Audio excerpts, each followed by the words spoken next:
Hello friends. आज हम देखेंगे कक्षा छठी के लिए हिंदी वसंत भाग 1 से पहली कविता वह चिड़िया जो।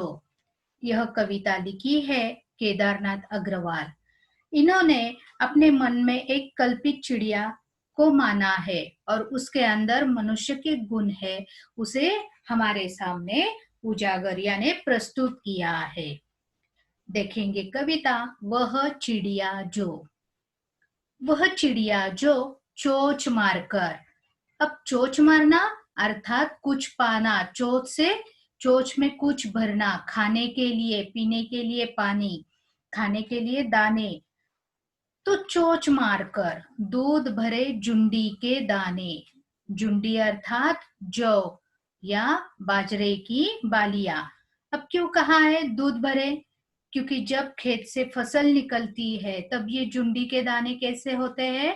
हरे भरे होते हैं और उन कौले होने के कारण उनके अंदर रस जो होता है वो दूध की तरह होता है। तो दूध भरे जुंडी के दाने रुचि से अर्थात चाव से, रस से खा लेती है, यानी उसे वो जौ या बाजरे का दाना खाने में अच्छा लगता है। वह छोटी संतोषी चिड़िया। संतोषी कैसी है चिड़िया? छोटी है और संतोषी भी कहा गया है क्योंकि उसे समाधान है, जो कुछ भी उसे मिल रहा है उसमें वो समाधानी है।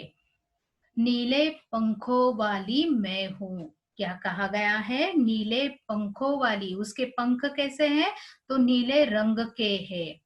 मुझे अन्न से बहुत प्यार है। अन्न अर्थात अनाज।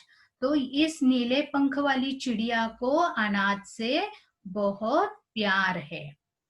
अब दूसरा पद देखेंगे। वह चिड़िया जो कंठ खोलकर। देखो मनुष्य के गुण इसमें कवि हमें बताना चाहते हैं। तो वह चिड़िया जो कंठ खोलकर यानी बेरोक, हम जिस तरह मनुष्य को किसी बंधन में नहीं रहना है उसी तरह मुक्त में स्वच्छंद मन से बूढ़े वन बाबा की खातिर। अब बूढ़ा किसे कहा गया है? वन यानी घना जंगल। तो वो कैसे है बूढ़ा? अर्थात पुराने घने वन में उसके लिए, उस जो वन में रहती है पुराने घने वन में रस उंडेल कर गा लेती है, यानी आनंद से वो कंठ खोलकर गाना गाना चाहती है। किसके लिए? तो पुराने घने वन के लिए। वह छोटी मुंह बोली चिड़िया। क्या कहा गया है? छोटी है और कैसी है? मुंह बोली चिड़िया। नीले पंखों वाली मैं हूँ। मुझे विजन से बहुत प्यार है।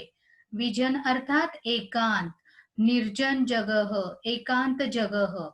तो उसे उस जगह में जहां शोर शराबा नहीं है, शहर से दूर, जंगल में, एकांत में वह कंठ खोलकर पुराने वन के लिए रस उंडेल कर गाना चाहती है। अब हम तीसरा पद देखेंगे। वह चिड़िया जो चोंच मारकर।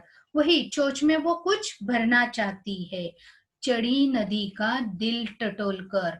अब नदी का भी दिल होता है अर्थात गहरा पानी। उस नदी के अंदर तलहटी तक क्या छिपा है? तो दिल टटोलने के लिए, नदी में झांकने के लिए जल का मोती ले जाती है।